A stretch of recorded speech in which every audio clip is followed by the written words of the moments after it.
Let's start now. The Drake equation. Nightmare. In 1961, at the Green Bank Observatory in West Virginia, astrophysicist Frank Drake wrote a seemingly simple mathematical formula on a chalkboard. It was not meant to be a terrifying revelation, it was just an agenda for a scientific meeting. But the Drake equation, as it came to be known, accidentally unlocked the most profound existential horror of our modern age. The equation calculates the number of active, communicative, extraterrestrial civilizations in the Milky Way galaxy. It multiplies the rate of star formation, the fraction of those stars with planets, the number of planets that could support life, the fraction that actually develop life, the fraction that become intelligent, the fraction that develop transmitting technology, and the length of time they broadcast their signals into space.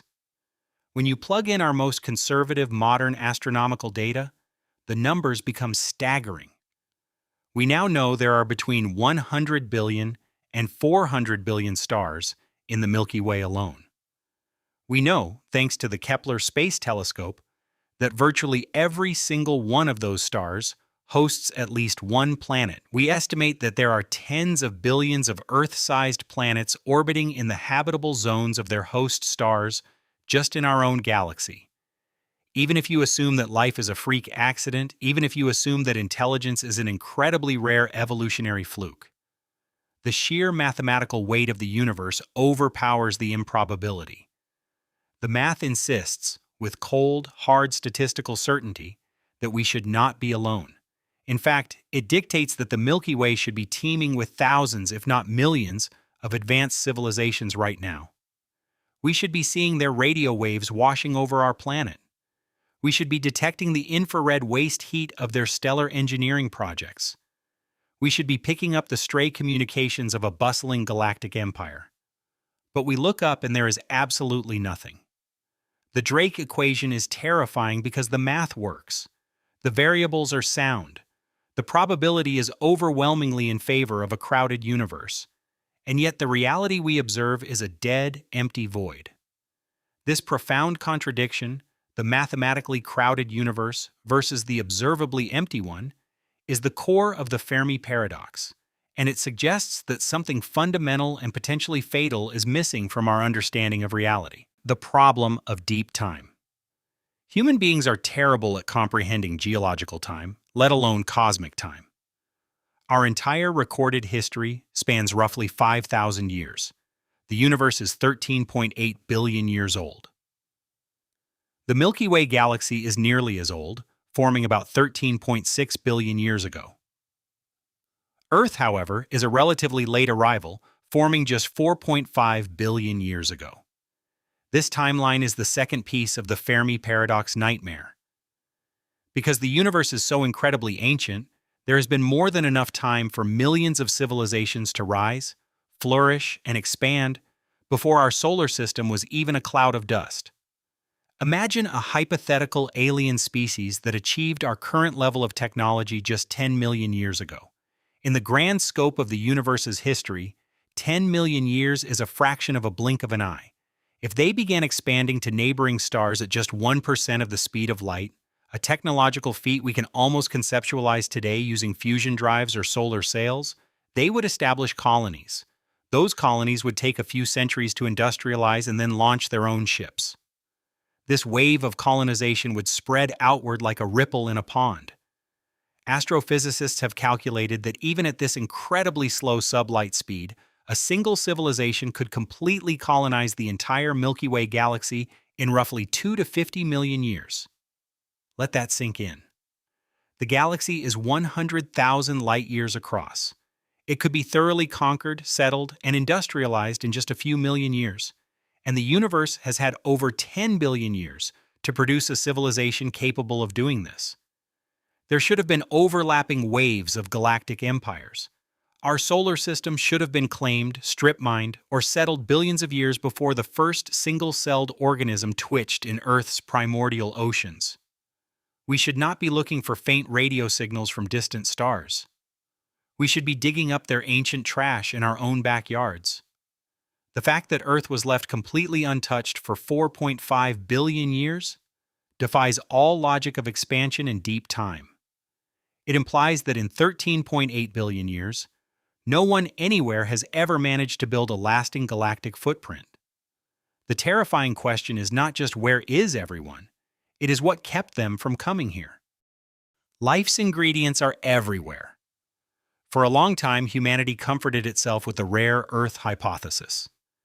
The idea was that Earth was a miraculous cosmic lottery ticket. We had the exact right distance from the sun, the perfect chemical makeup, a uniquely protective magnetic field, and a massive moon to stabilize our orbit. We thought life required a nearly impossible alchemy of rare elements and perfect conditions.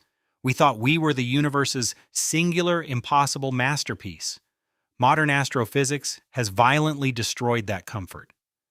As we have looked out into the cosmos with better instruments, we have discovered that the building blocks of life are not rare at all. They are aggressively ubiquitous, scattered across the void like dust. We have found complex organic molecules, including amino acids, the fundamental proteins of biology, inside meteorites that crashed to Earth. We have detected massive clouds of ethyl alcohol and complex sugars floating in the empty spaces between stars. We have discovered that the universe is soaked in water. We used to think liquid water was exclusive to Earth. Now we know there is more liquid water sloshing around under the ice of Jupiter's moon Europa than in all of Earth's oceans combined. Enceladus, a tiny moon of Saturn, is firing geysers of salt water and organic compounds directly into space. Titan has lakes of liquid methane and a thick nitrogen-rich atmosphere. We have even found potential biosignatures like phosphine gas in the toxic clouds of Venus. The chemistry required for life is not a miraculous localized event. It is the standard operating procedure of the cosmos. The universe is literally wired to create the components of biology. If the ingredients are everywhere, and the spark of life is a natural consequence of chemistry, then the universe should be a biological jungle. The transition from dead matter to living organisms should have happened billions of times on billions of worlds. The fact that the ingredients are everywhere makes the silence infinitely more deafening. If it is so easy for the universe to build the foundations of life, why has it not produced anything loud enough for us to hear? It suggests that sparking life is not the hard part. The hard part is what comes after, the von Neumann Paradox. In the mid-20th century, brilliant mathematician John von Neumann conceptualized a machine capable of replicating itself using raw materials found in its environment. When you apply this concept to space exploration, it creates an inescapable trap for the Fermi paradox. A von Neumann probe is an autonomous spacecraft programmed with a simple set of instructions. Travel to a neighboring star system, mine the local asteroids or dead planets for raw materials. Build a replica of yourself. Then both of you move on to the next stars. The mathematics of exponential growth make von Neumann probes the ultimate galactic colonization tool. One probe becomes two, two become four, four become eight. Within a relatively short time, you have millions, then billions of autonomous machines fanning out across the galaxy. They do not require life support. They do not need to return home, and they can wait out the centuries it takes to travel between stars. Even at a fraction of the speed of light, a single civilization could launch one von Neumann probe and effectively explore, map, and monitor every single star in the Milky Way in less than 4 million years. This is where the terror sets in.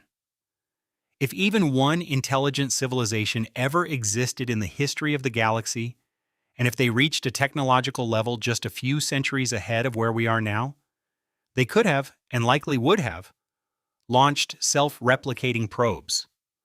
By now, the solar system should be swarming with them. We should see them mining the asteroid belt. We should catch their signals as they communicate with the swarm. We should see the physical evidence of their passing. The absence of von Neumann probes in our solar system is a brutal piece of evidence. It does not just suggest that civilizations are rare.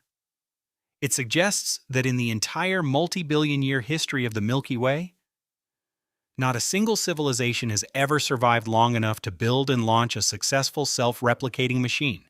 The threshold for failure must be absolute. SETI's deafening silence. Since 1960, humanity has been actively listening. The search for extraterrestrial intelligence, or SETI, has spent over 6 decades pointing the most sensitive radio telescopes ever constructed at the stars. We have scanned millions of frequencies. We have listened to individual star systems and done sweeping surveys of the galactic plane. We upgraded from listening for simple radio broadcasts to looking for optical laser flashes. We started looking for Dyson spheres, massive alien megastructures built around stars, to harvest their energy by searching for unexplained dips in starlight and excessive infrared radiation. We have thrown the full weight of human technological ingenuity into simply detecting a whisper in the dark. And the result has been profound, absolute, terrifying silence. There was the wow signal in 1977, a brief, powerful burst of radio energy that looked exactly like what we would expect an alien transmission to be. But it never repeated. We stared at that patch of sky for decades and heard nothing but the static of the cosmos. This silence is unnatural. Human beings have been leaking radio waves into space for a century. A sphere of our television broadcasts, radar signals, and radio chatter is expanding outward at the speed of light, currently spanning 200 light-years across. If we are this noisy after just 100 years of technological capability, imagine a civilization 1,000 years older than us. Imagine one 1,000,000 years older. They would not just be leaking signals. They would be actively communicating across interstellar distances. They would be manipulating their environment on a scale that would be visible across the galaxy. The fact that we have looked with increasingly powerful tools and found absolutely zero evidence of artificiality means one of two things. Either we are fundamentally misunderstanding how advanced physics and communication work, or there simply is not anyone out there broadcasting. We are standing on the edge of a cosmic canyon, screaming into the void, and not even an echo is coming back. The zoo hypothesis. What if the silence is not a result of absence, but a result of quarantine?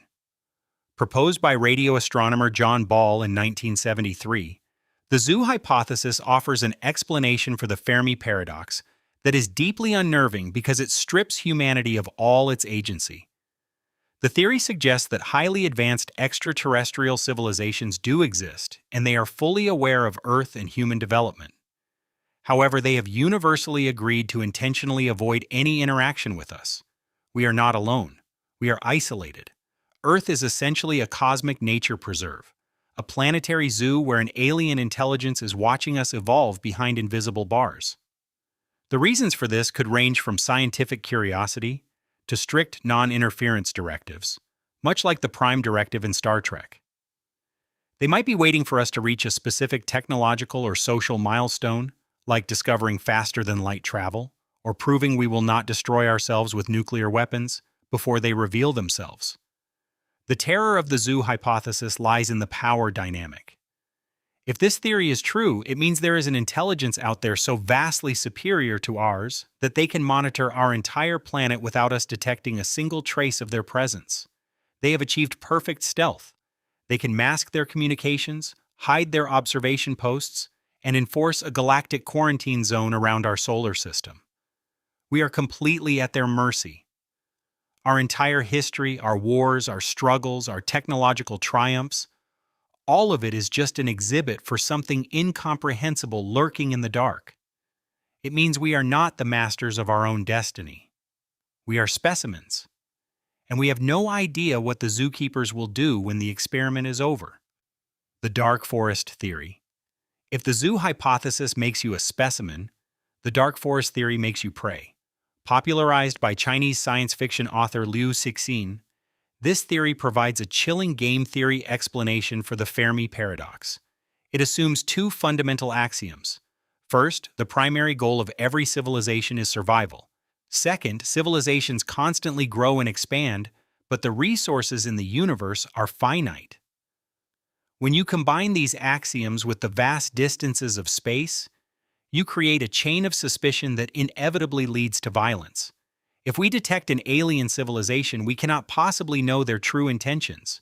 Even if they seem peaceful now, a technological explosion could make them a catastrophic threat in a few centuries. Because communication across light years is incredibly slow, you can never establish trust. The stakes are total annihilation. Therefore, the only logical, rational move for any advanced civilization upon discovering another is to immediately launch a preemptive strike and destroy them. The universe is not an empty void. It is a dark forest. Every civilization is an armed hunter stalking through the trees like a ghost.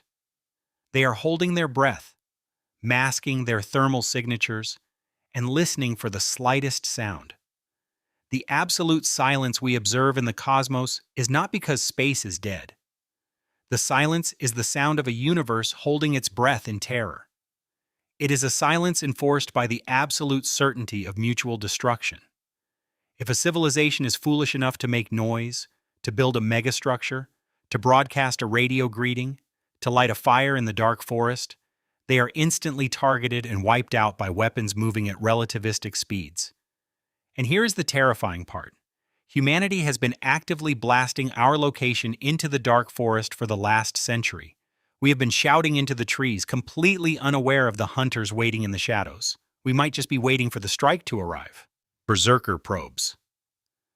Taking the dark forest theory to its ultimate automated conclusion brings us to the nightmare of Berserker Probes. Named after a series of science fiction stories by Fred Saberhagen, this theory suggests that millions or billions of years ago, a highly advanced, paranoid civilization decided they did not want to risk being destroyed by a rising competitor. Instead of hiding, they built autonomous, self-replicating artificial intelligence platforms, killing machines, and unleashed them into the galaxy. These Berserker probes have only one core directive: seek out biological life and eradicate it. The civilization that built them might be long dead, turned to dust billions of years ago, but their weapons are still out there, tirelessly executing their ancient programming. They lie dormant in the outer edges of star systems, powered down, waiting. They wait for a planet's atmosphere to show the chemical signatures of industrialization. They wait for the telltale leak of artificial radio waves. The moment a young civilization breaches a certain threshold of technology, the probes wake up, replicate, and descend upon the planet, systematically sterilizing the biosphere from orbit. This would perfectly explain the Fermi Paradox. The universe is empty because an automated pest control system is keeping it empty. The silence is artificial. Every time a civilization rises and gets loud enough to be noticed, the exterminators arrive and reset the clock. What makes the Berserker hypothesis truly horrifying is that it means the barrier to our survival is not something we can negotiate with. You cannot reason with a multi-million-year-old piece of software whose only function is genocide. If Berserker probes exist, our continued survival is not a testament to our greatness. It simply means our radio signals have not reached them yet. We are living on borrowed time. And the exterminators are already on their way. The Great Filter. In 1996, economist Robin Hanson proposed a concept to explain the Fermi Paradox that remains the most logically sound and deeply terrifying theory we have: the Great Filter. Hanson reasoned that the path from a dead rock to a galaxy-spanning civilization involves a series of evolutionary and technological steps. Life must emerge from non-life. Single-celled organisms must become multicellular. Brains must evolve. Tool use must develop. Civilization must form. And finally, that civilization must master interstellar travel. Because we see zero evidence of interstellar civilizations, Hanson argued that at least one of these steps must be incredibly, almost impossibly, difficult. There is a filter in the evolutionary timeline that acts as an impassable wall, wiping out almost every species that hits it. The terrifying question is not whether the Great Filter exists, it is where it is located on our timeline. If the Great Filter is behind us, we have won the ultimate cosmic lottery.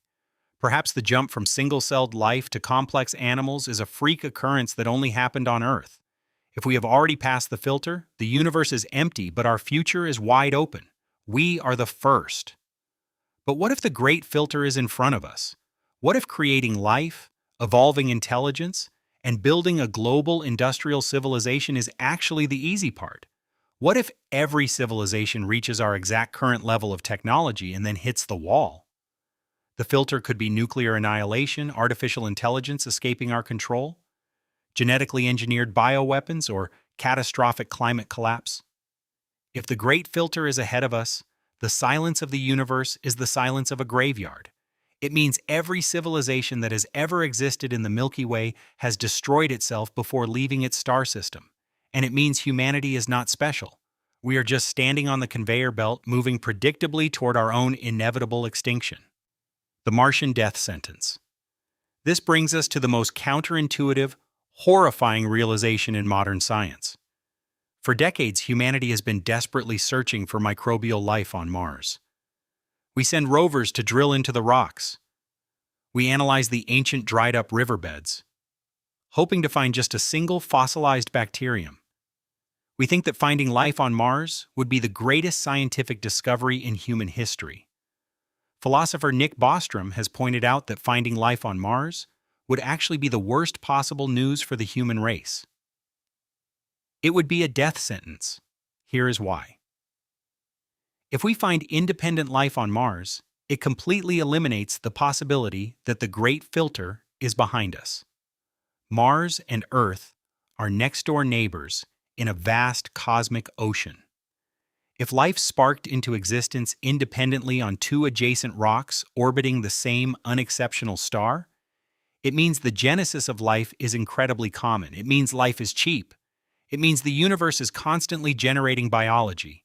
If the transition from dead matter to living cells is easy, and the transition from simple cells to complex animals is easy, then the great filter cannot be in the past.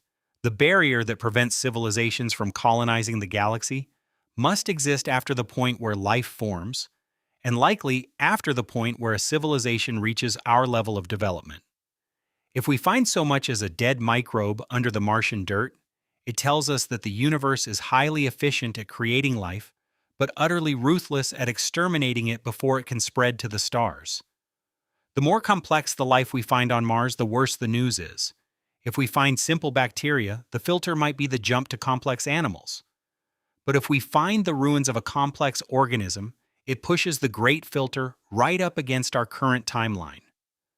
Finding life on Mars would be the ultimate proof that our destruction is waiting just around the corner, guaranteeing that humanity will be swallowed by the same cosmic silence that consumed everyone else. The world is full of hidden stories, and here at Paint Facts, we reveal the most impressive ones. So subscribe to the channel and turn on notifications, because the next fact might just surprise you.